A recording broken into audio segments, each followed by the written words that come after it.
Okay, I'm back. I'm hoping the volume is working now. That is super embarrassing.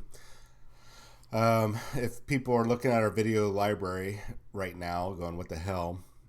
I did a big goof. I didn't have the microphone on. In fact, the microphone wasn't even working because I have it right here, and it's this other link was not working. So I'm not sure what happened. But thank you for pointing that out to me. God dang, that would have been super embarrassing to upload that to YouTube and not and with no comments on it. Jesus Christ, I'm such a bad person. Oh, this is definitely amateur hour. Okay, let me dial back everything. So first, I should go ahead and apologize now that I have working volume. Last week, well, there's a lot of things. You guys are noticing things are a little different here. Camera angle. I had returned the monitor to the FNP studio. So right now I'm using my TV as a monitor until I can get my other monitor. I can't find a power cord, so I have to go buy a power cord for it. Um, and I had this computer essentially just sitting out there. Well, it was plugged into the TV, but I last week I had left a message on FNP Wargamers Facebook page saying, "Hey guys, I'm going to be taking a quick break. A lot of stuff going on, PTSD stuff and work related stuff, doing inventory and whatnot. It was just super crazy busy time, and I had to take a break. And nobody said anything after I posted a message, and I understand why, because I didn't post the message. It was sitting here, and I never hit the post button when I got done typing. So it was a bit of kerfuffle. Basically, I screwed up, and I apologize that I did not have a whole bunch of videos, or at least, yeah, sorry about that. I don't know what's going on right now. You know, uh, Texas Wargamer, Twitch just redid their entire um, what do you call it, screen overlay, or their dashboard for creators, and uh, snafu on our part, snafu on their part, but yeah, snafu, haha. So snafu on my part, anyway. So I get back on track of not updating you guys properly. I That was totally me. I didn't hit the post button to alert everybody that hey, we're gonna be taking a couple days off from streaming, and it was just sitting there when I booted it back up to yesterday. So I was like, shoot. So I really apologize for that. And I've been doing a hell of a lot of cleaning since I'm out of that little PTSD slump that I've been in for the past month here at my house. I had guests over, so I had to clean, and I realized that I needed to clean bad. So I'm out in the living room, not in, and the studio is now. Have you ever seen those cartoons where you have the door and it looks like they're cramming everything in it, and the door has this organic feel to it that it looks like it's about ready to burst, like a chest burster coming out of a person's body. That's kind of like what the stream room is like right now that I was working on. I just crammed so much stuff in there, and it's I don't even want to open the door. I'm afraid I'm going to get buried under a pile of gaming stuff. But it's essentially everything's in there. Everything's clean now out in the outer area. So that second bedroom, which is Narnia, or the soon-to-be streaming room, is just chock full of stuff that I've got to sort, toss, and or keep to take to the next gamer flea market. I realize that if it's not a project I've worked on in the past 6 months, or I'm going to be working on in the next 6 months, it's got to go. It's just a waste of time and space, and I can get it to somebody else who could probably use it.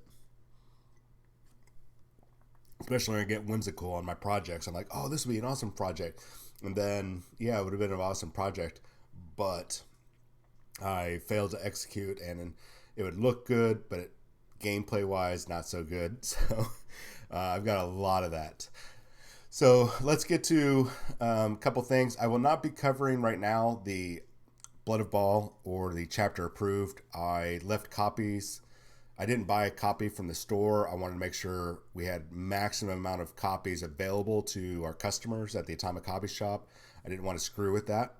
So I left that alone. And so if there's anything in there today, I like to leave stuff like that available on release weekend. But if there's anything in there today, I'm going to get them. And then we can talk about it. Got to take the hobbits to Narnia so they can destroy the Eldar Wand and Mount. Yep. So yeah, I'll get a hold of chapter approved, and we'll do a review, because I think a lot of people are concentrating their reviews on the points, on any of the data sheets. What they're not focusing on, especially a lot of the YouTubers and Twitch guys and Facebook page or even their own web page guys, they're focusing on the points. What they're not focusing on is the rest of the content. So that's what's going to be my focus. You guys have had a week or two, and maybe even now a week or two after, of all the point changes. Maybe you've got it and you're ignoring everything else. So that's what I'm going to cover tomorrow. If I've got a copy. If I don't have a copy, I cannot cover that tomorrow. So as soon as I do have a copy, we'll cover that. And in Blood of Ball, maybe. If I can get a hold of my friend or another FNP Wargamer, Ben, if I can get a hold of his copy, if he left it at the store, I can watch that or read that and relate on it. But we are going to talk a little bit about that today. I've got a whole bunch of notes from Psychic Awakening 2 and 3 that are of particular note that we need to talk about. So what I have not done, this is a short story that just popped up. I'm not going to read it right now because that's pretty long, and you guys don't need me narrating. That's what Audible is for. So new Psychic Awakening short story is there, tying in part 3. I have to agree with you, Texas, is that I have been out of the tournament scene. Even as a TO, I've kind of been distancing myself. I'm disconjointed as well. I have been pulling back from competitive play since 7th edition. I tried delving deep in on 8th edition. I just didn't want to, because it just got so exhausting hearing the complaints and seeing how some people have turned it into something that it shouldn't have been. I guess I'm not gonna go, because I don't want to cut down the people that enjoy playing the tournaments. What I do want to cut at and take a shot at are the people that go there to ruin people's days.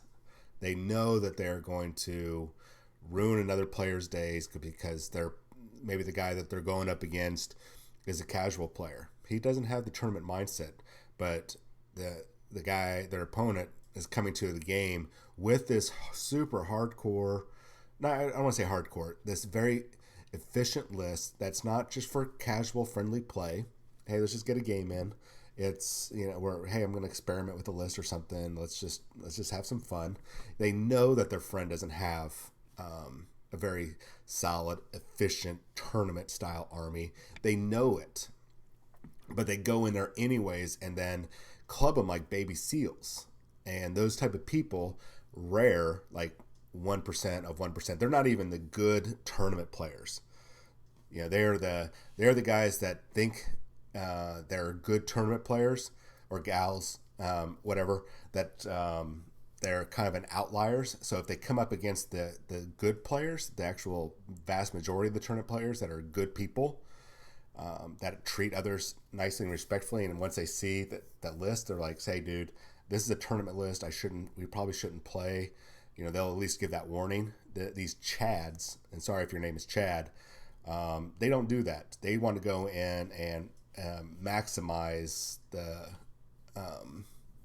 They just want to go monkey stomp and show their superiority, like some sort of weird alpha male thing.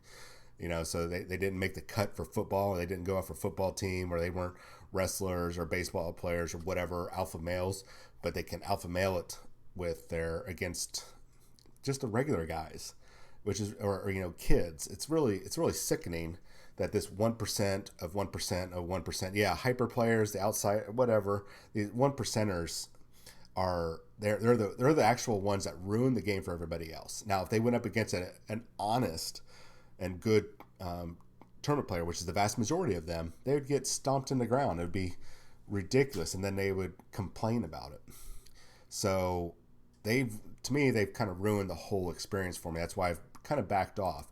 The good tournament players, which once again, vast majority of them, they're actually very good. They're usually going, John, why'd you bring this? Why'd you do this? They're very helpful, and they're like, hey, you shouldn't have done that, man.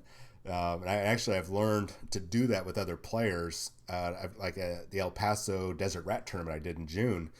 I knew after my first game loss, I knew I wasn't going to be in the running for the top. And I was really just there for the painting portion of it.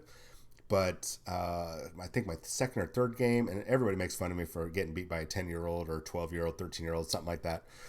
But they didn't watch the game where I'm sitting there coaching a kid, and he was starting to make a lot of mistakes. And I'm like, dude, look, basically I walked him through for 2 or 3 turns of telling him, try this instead of this, because I'm now poised to make this action or this action with this. Now, if you go through here, you Kool-Aid man through the wall, you'll be able to capture this objective, etc., etc. So I think I might be turning more towards the mentor side of gaming and hobbying over trying to be the competitive player. I think that's what I'm going to start focusing on, because I think that's more important to grow the community.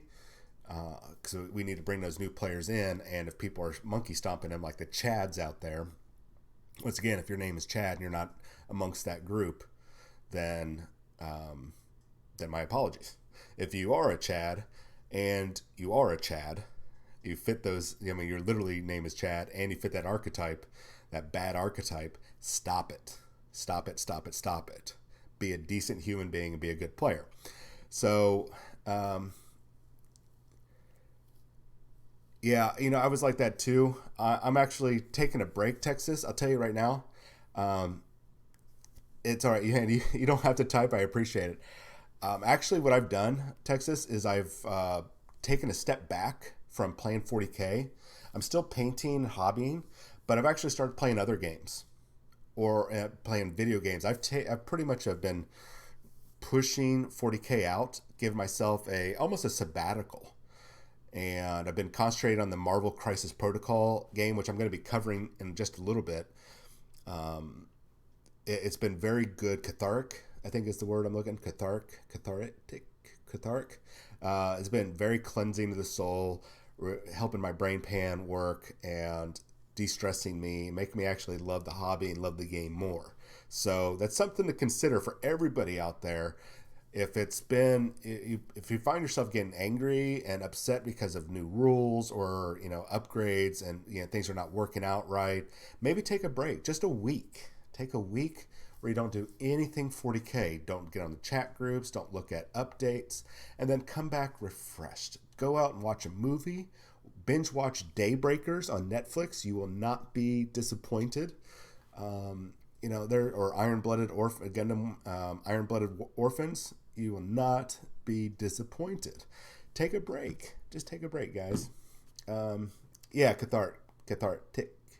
I can never pronounce it right. I'm very bad with English today. I'm 3 cups of coffee in and only had a bagel, so I'm a little wound up here. All right, let's get on to the rest of this because I'm starting to preach here.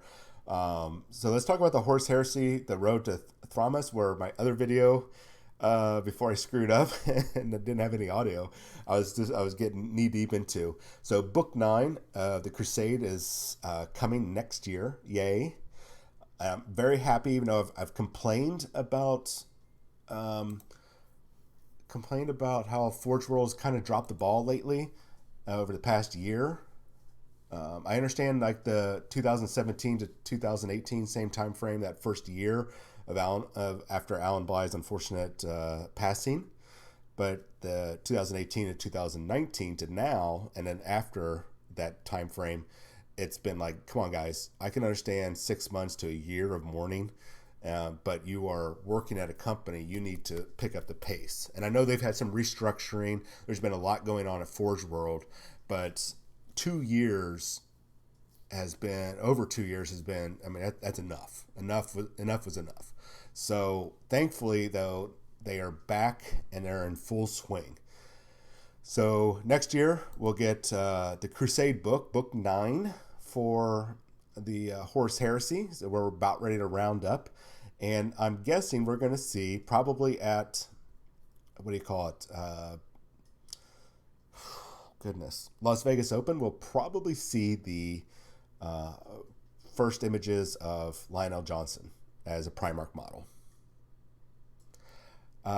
No, they're calling it the Crusade book, Texas. They're calling it Book 9 Crusade. So it's they said that this book goes into what the First Legion was doing prior to the Horus Heresy and then during the Horus Heresy. And mainly their battle with the Night Lords, which was raging in the east and northeast side of the galaxy. Um, so what'll be interesting, we're going to see a whole bunch of new units, some new characters, some very famous characters, new upgrades, and I'm actually excited about that. In particular, I'm kind of excited about these guys. I'm not going to try to pronounce their names. Well, I'll try it once. Interemptors. I'm not. I mean, it's Interemptors, like contemptors, but get rid of the con and enter. Put in inter. It's really weird. Yeah, we might get a new perspective on the Fallen. I don't know yet. I think the Fallen it'll be after. I don't know if they'll delve into that, but these guys are running around with plasma burners. Now they look like plasma guns, right? Except they've got the second exposed coil underneath, so these things might be really juiced up, and then right here they've got an extra little canister, and look at the barrel on this one on the far left and the second from the right. Those are not normal plasma barrels. Normal plasma barrels look like a normal like rifled barrel, small, for a plasma shot coming out. These remind me of almost flamer like I'm going to drop down a plasma gun flamer template. So those of you that are not familiar with the templates, it was about an 8-inch long, 8-inch long teardrop shaped template, and you would go from the barrel or the base of the model, and you put it over your opponents, and everybody that was touched by it was hit. So you would roll that many wounds. Nowadays we do the Flamer does just D6 hits against a unit that's within, say, 8 inches or 12 inches or 18, depending on the size and complexity of the Flamer. But still, I mean, just imagine 8th edition version of Plasma Flamers. Take D6 strength, whatever flame hits, or max, boost up the charge, and now it's like strength 8. That's deadly, dude. That is so deadly. And in true Legion fashion, it's a squad of 5 of them, or maybe 10. That's scary good. Roll up in a Rhino, or jump out of a Storm Eagle or some other transport, a termite assault drill, and just burn people with that sucker. That's brutal. If it is like that. And then, so they are going to be talking about a couple characters. I'm not going to go into that too specific here. And then they've got the Legion Arcator Bombard. Basically, they are getting, I got to tell you, they are getting a lot of work out of this. This is the Sakaran chassis.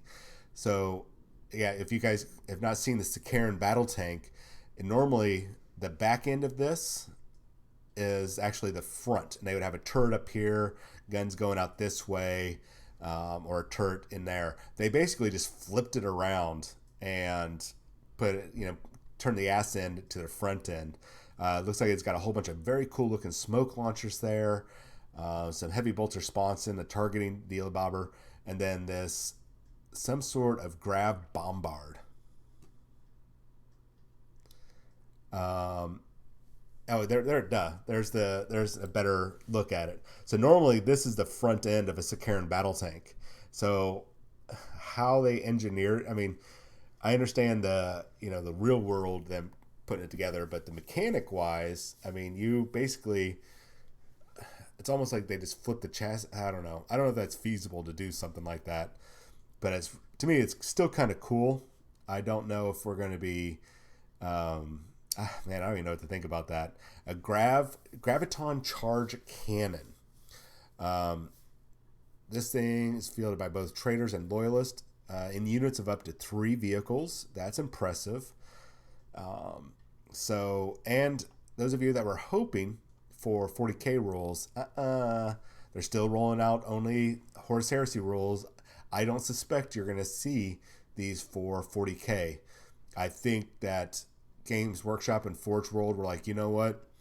Every time we put out one of these amazing vehicles for Horus Heresy and then we give it 40k rules, the recasters go in and recast it, and then all of a sudden we are not making our sales. So let's stick it to both, to everybody, and just keep this for Horus Heresy. Besides the fact that they've got so many rules, it's becoming a rules bloat to include all the Forge World models. I can understand. I think there's a lot of stuff in the background that makes, I mean, in a way, makes sense to not include it. So, yeah, I don't suspect we're going to be seeing anything for 6 months to a year rule after rules drop. Let me check on chat. Looks like orky as heck. I agree. There were some British tank destroyers and artillery. Yeah. Okay. So it just looks, it's just throwing me off, Texas. It's just because I see, that this, I can see the Sakaran part of this, and it's a little annoying. It's just annoying that they did that. So let's get done with Horus Heresy stuff. Let's talk about Marvel Crisis Protocol. Well, actually, before we get into Marvel Crisis Protocol, let's talk about some upcoming stuff for the show. And then we're going to go right into the Atomic Mass Games Marvel Crisis Protocol, preview of some upcoming stuff. So I am working on getting an interview set up with at least the FN Pro team and some of the other members, not the core members, but I guess our secondary team or the not sponsored team. I'm not sure what the terminology is. Let's just say the FNP Wargamer, the FNP Pro team, or FN Pro. And I like to get them on air, do a Discord, and basically get an opportunity to interview them on what they're going to be doing to prep for the Las Vegas Open, some of their strategies, maybe what armies they're going to be running, what they're looking at running, what they're expecting to encounter. Pretty much just, hey, what is your insight? And it'll be an opportunity for you guys, especially and I'm going to suggest that either watch our Facebook page over the next couple days or on YouTube. I'll probably do another video where I'll talk about it, but an opportunity, you can even do it on this video whenever I load it up to YouTube, put in the comments your questions for these guys.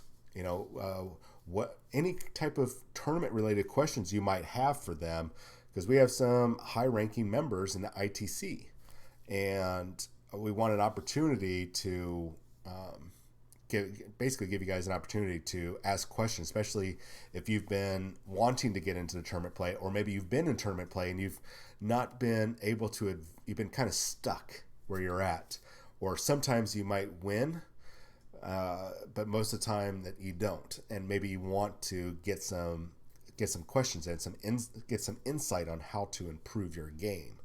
Or maybe you're going to LVO for the first time ever, and you're not too worried about the gaming aspect, but maybe you have some questions about LVO, and maybe I can answer those.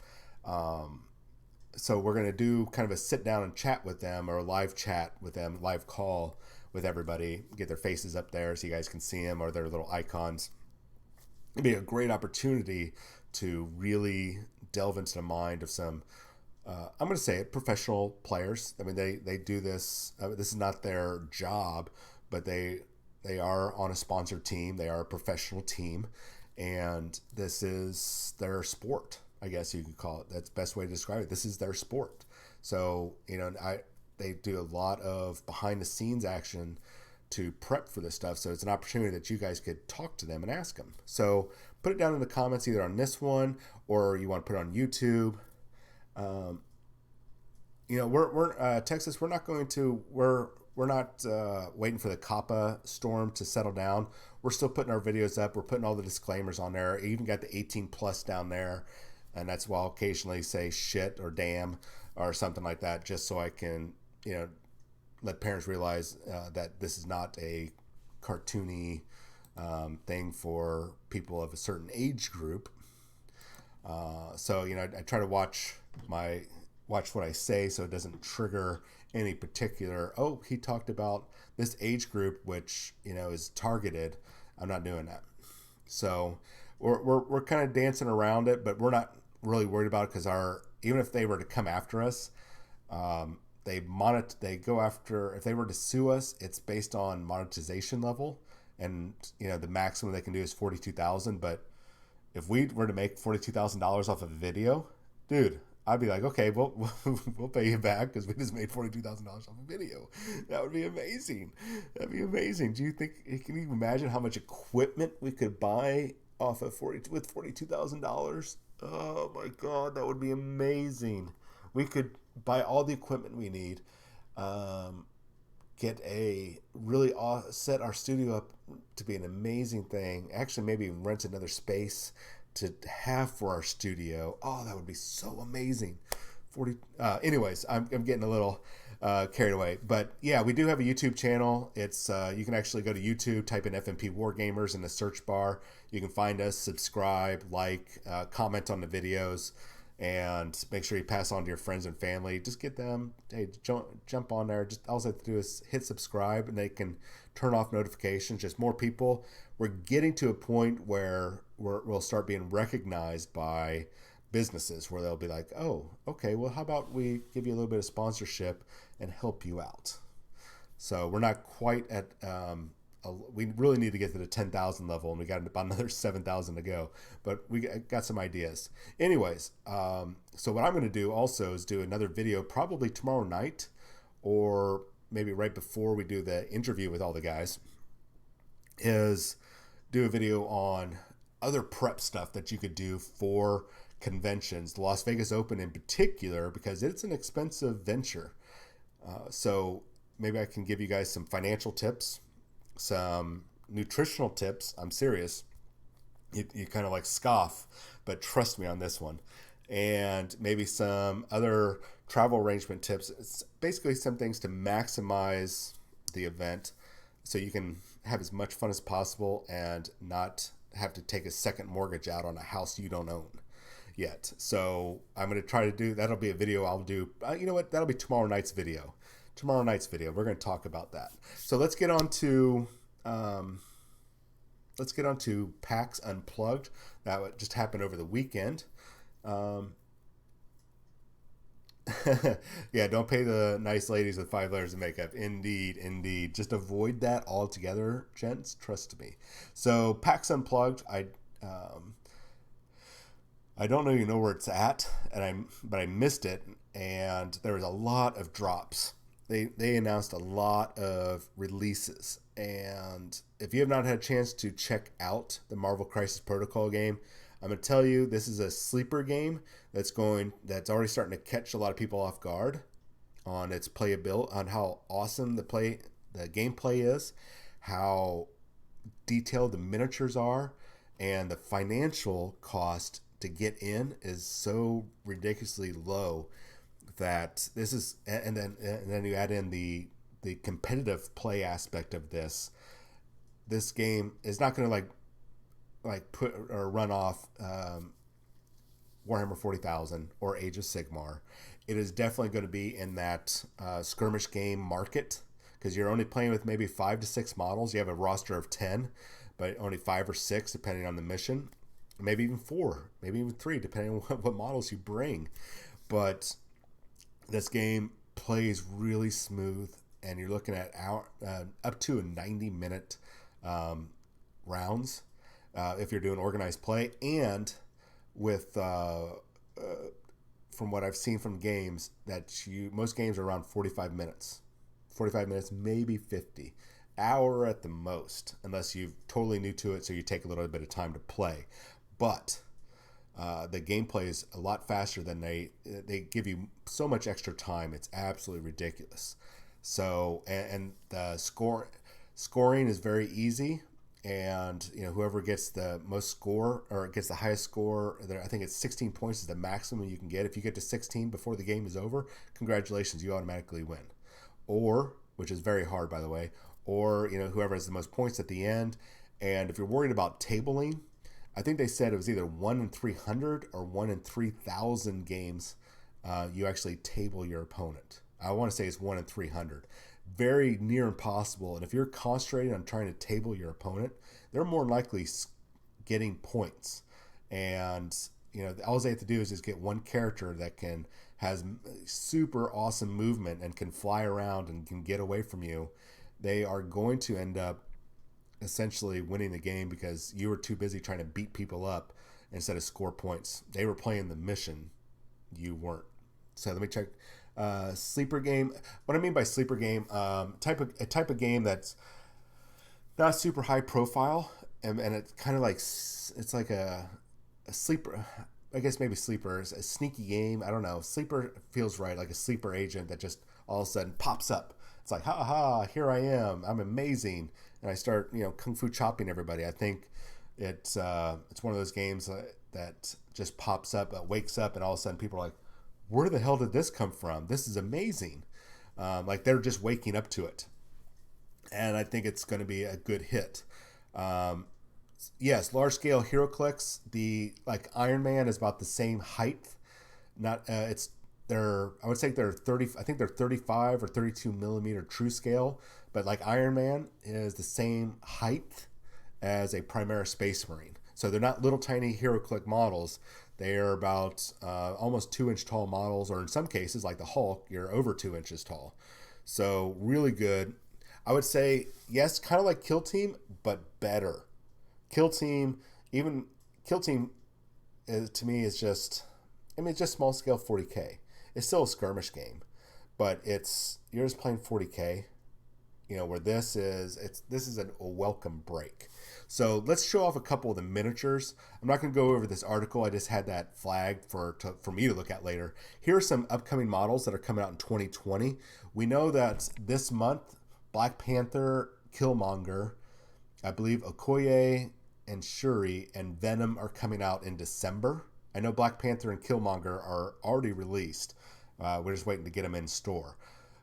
We know that Loki and Hela are going to be in a set. Thor and Valkyrie.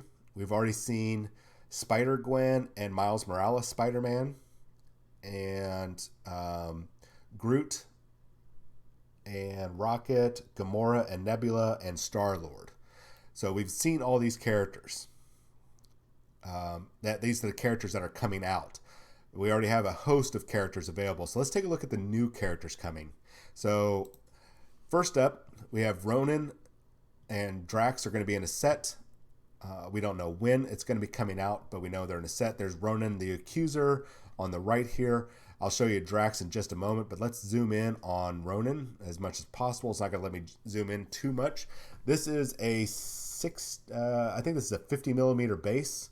So he's a little bit bigger than everybody else, base-wise and height-wise. And there is some interesting new terrain coming out, but we'll get to that in a moment.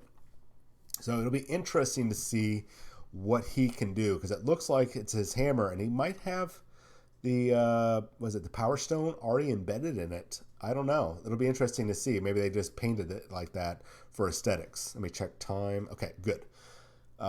So let's take a look at Drax. So Drax, this version of Drax the Destroyer, I'm not a big fan of. I liked it when he could fly around. He had super strength, and he had a couple other abilities that really now he's just like a big green guy that likes to stab stuff. He's not a very impressive character. He's played well in the movies. I think he's an amazing, his character in the movies is very funny, great comic relief, very deadpan. Um, but I'm not a big fan. I'm not even a big fan of this model in particular, and it's just because I'm not a fan of Drax. But the model does look good. I should actually, to be honest, he does look good. He does. So let's get on to Ebony Maw and Black Dwarf. So Ebony Maw's here on the left. He's the skinny guy. If you remember from the Avenger, now these are not the MCU version of these characters. These are the Marvel Comics version of these characters. So, well, not all of them. This guy right here, Texas, is probably about the size, if he wasn't on his floaty base, the size of a Primaris Marine, height-wise, if you took him off his base. This guy is definitely bigger, but these are like 35 millimeter bases. I think this is a 60. But so really cool. We got Ebony Maw here and Black Dwarf. I'm not a big fan of Black Dwarf. I don't like the character too much.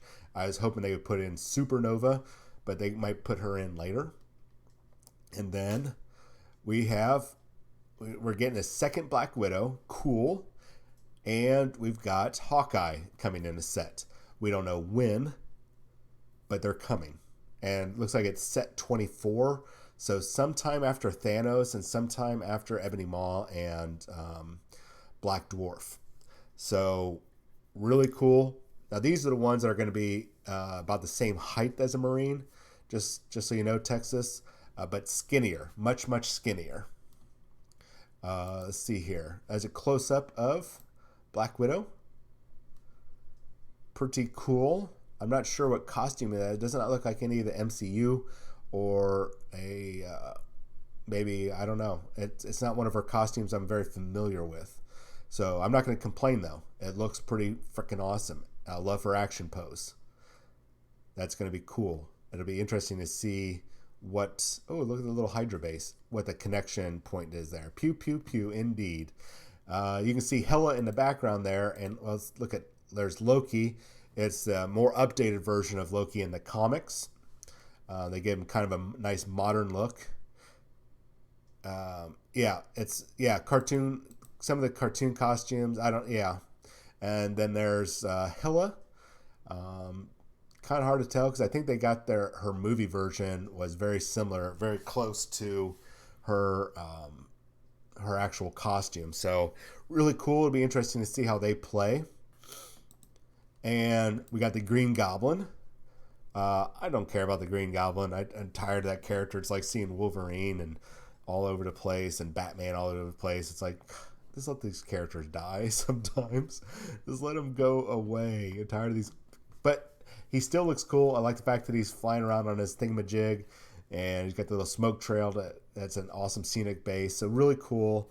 And when you guys are looking at these scenic bases here, these do come with the models. So you're not getting these plain black bases. You are actually getting bases that are actually molded and sculpted. So that's an awesome thing you don't have to pay extra for. Here, I try to get up as close as possible. Well, over here, you see there's Corvus Glaive and Proxima Midnight on the left-hand side. I'm really excited about getting Proxima Midnight into my team. I don't know about Corvus Glaive. I'm not a big fan of that guy, but I like Proxima Midnight better. But look at Thanos. I know it's not the great quality picture. Whoever took the picture did not do. I guess maybe they didn't zoom in or something. That's okay though. You get to see this is the full model that's coming. This is his full model. The base that he's on. That's that. You can see it's you got the two circles there. It's that inner circle. That's what his base is. It looks like to be about a 60 millimeter base. He's a big mofo. But you also get that set piece as well. Purple Homer Simpson, indeed. Can't really make out these other models down there. I was hoping to see a couple others. And what do we have here? Oh, I just wanted to highlight this extra terrain that's coming. So got this extra futuristic terrain that'll be coming, unpainted of course, but that looks like that's going to be the next wave or two. Well, it has to be, because even though I can't read it, they've got some sort of tag there to show off that's going to be upcoming terrain. That could be just one entire pack, so you can have a kind of a futuristic or alien bit of scenery there. And scenery does play a part, because if you had not had a chance to play this game, ladies and gentlemen, your characters can pick up, especially the super strong ones like the Hulk. You can pick up buildings and lampposts and cars and throw them at people. You can destroy. You basically, terrain is interactive. You have a big, like, 3-story building that counts as a size 4. The Hulk could run up to that building, and throw it at somebody. Yes, you can throw, or you can throw people into terrain, destroying terrain and doing damage. That's what this game is like. It is interactive. So terrain matters not only for line of sight and getting cover and getting, distance away and all that stuff, but you can destroy the terrain and use it to destroy your opponents. That's what I love about this game. It's super. It's like they took any variety of computer games or console games that lets you destroy the environment, and they put it into actual tabletop gameplay. That, to me, helps set this game apart. I never thought about that. Oh, to pick up Wolverine and throw him like a fastball special. That would be awesome. Oh, good call, Texas. So that's all I have for today. Oh, I've reached out to Atomic Mass Games, and if you have not, let me type this up while I'm talking here.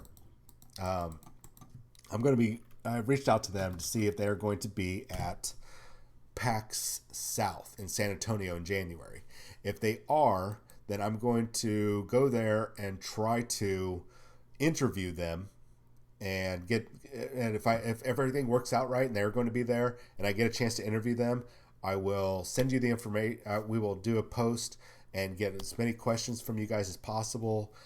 The one thing I can tell you that they will not want to talk about is upcoming characters. What models we're going to see in the future. Will they be doing X-Men, or will they be doing, Galactus, all that stuff? They said that they're not going to talk about that. That's one of their tight-lipped secrets, and people keep posting out there, when are we going to see X-Men? When are we going to see Squirrel Girl? I really want Squirrel Girl. When are they going to be doing all this? They said they're not going to discuss it because it's super secret squirrel stuff, and I'm pretty sure there's some stuff that they can't show just yet until, even though this game is not related to the MCU, they might have to work in coordination with the MCU and Sony and whatnot, even though those are totally separate things. They have nothing to do with the game, and those are movie license. They are not anything related to the game, because this actually ties in with the Marvel Comics, but there could be some connection there, like, hey, we don't want you to do Moon Knight or She-Hulk just yet because we've got these TV show coming. But once we're ready to announce that, yes, you can. So it's one of those things we're going to have to wait on, and I think that's one of the reasons why they don't talk about it, and they're not going to comment on it. It gives them the opportunity to reveal it. They're basically in control of the release schedule, in control of their product, and all that stuff. If you want to get around technically, about 3/4 of the X-Men are honorary Avengers. That is true. But like I said, they don't care. It's not about the MCU license or the Sony license or Disney or anything like that. It is more about their own release schedule. But I'm sure they have to take some of that into consideration. So it's just one of those things we just have to wait for and speculate a lot about. And then you go to the Facebook page and there's a lot of comments like, when's this coming? When's this coming? When's this coming? I feel like Atomic Mass Games needs to do a pin post that says, we will not reply to requests about what miniatures are coming next, or something along that lines. If you are in Houston, or if you just want to kind of keep up on information, there's the Houston Marvel Crisis Protocol Facebook page. You're welcome to go there and sign up and join and keep up on all the events that are going to be coming up. If you've not been to this page, it's actually grown more and more. They've got an organized play. Let's do this here. This will be one of the last things I talk about. So we got organized play, assembly, rules. Oh man, my button is getting really hot there. Rules. I don't know why I'm getting multiple clicks. So very user friendly. They have their organized play documents. Crisis event is kind of like their tournament package. Base size reference. The hobby night's nothing really there, but you take a look. FAQ.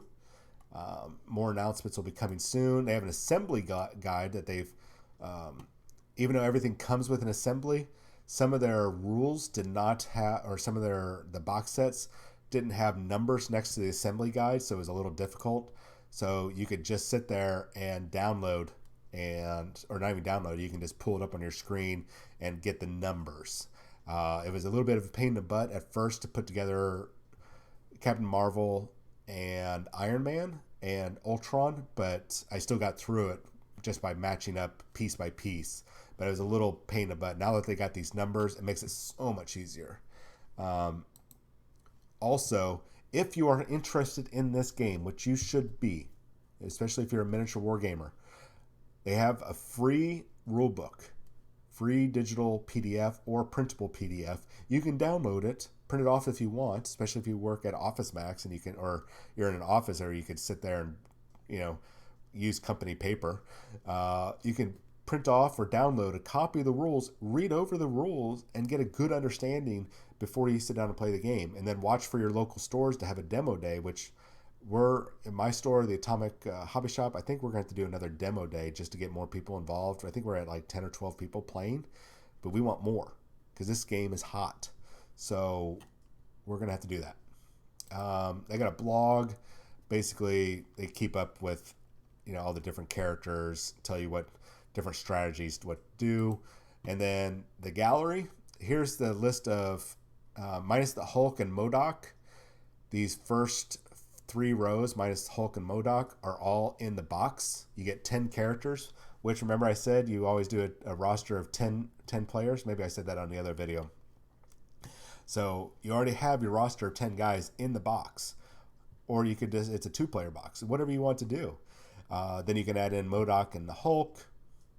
And then here's a huge list of characters coming. Next up is going to be Black Panther Killmonger. Actually, this is pretty much in order.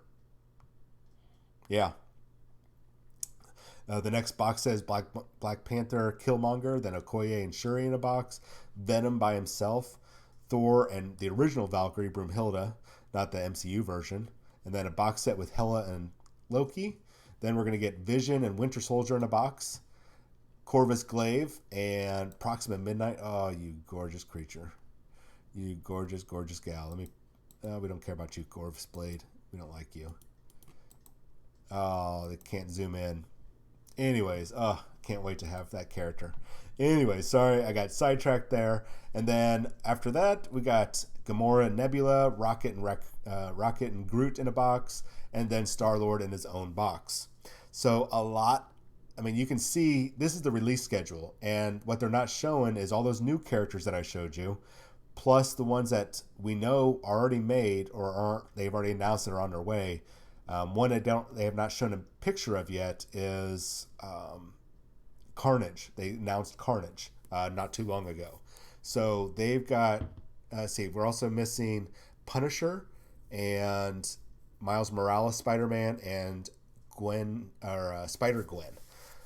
So you could see that's a huge roster, and you're only going to be using maybe 5, maybe 6 models in a game. You don't need all of these. You get these because you want them.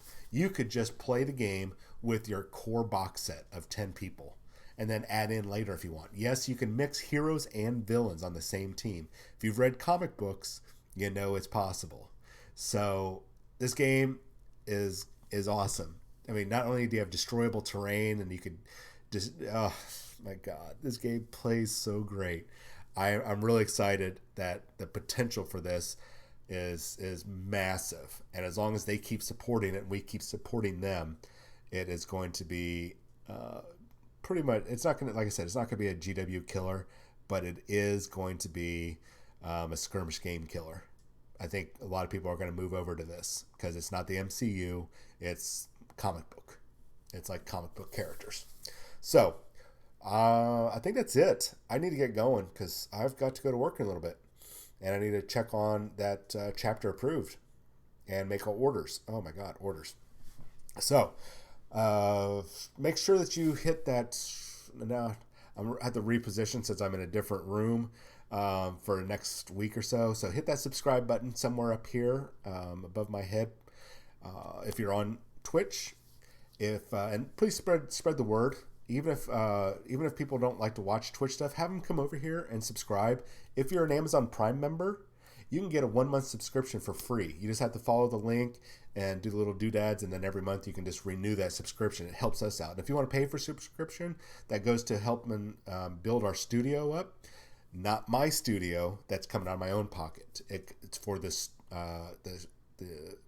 channel's studio that we have at the Atomic Hobby Shop currently.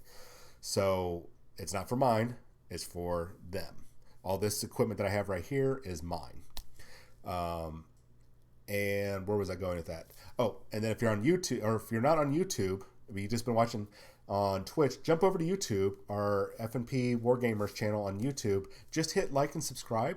Maybe leave a comment on this video or another video and really help promote the channel. Even if you don't watch those, you can turn off notifications. Just like and subscribe because it helps us grow. And once we get to a certain capacity, it opens up more doors for us financially and for the sponsors, and it also gets these game companies going, hey, look at these local guys, they're growing, let's go ahead and get some free promotion out of them. We give them like 75% off of a product price or something like that, and they buy it for like nickels and dimes, and then they can feature the game or whatever it is that they'll do. I mean, I've gotten free copies of stuff to promote before, so that'd be great.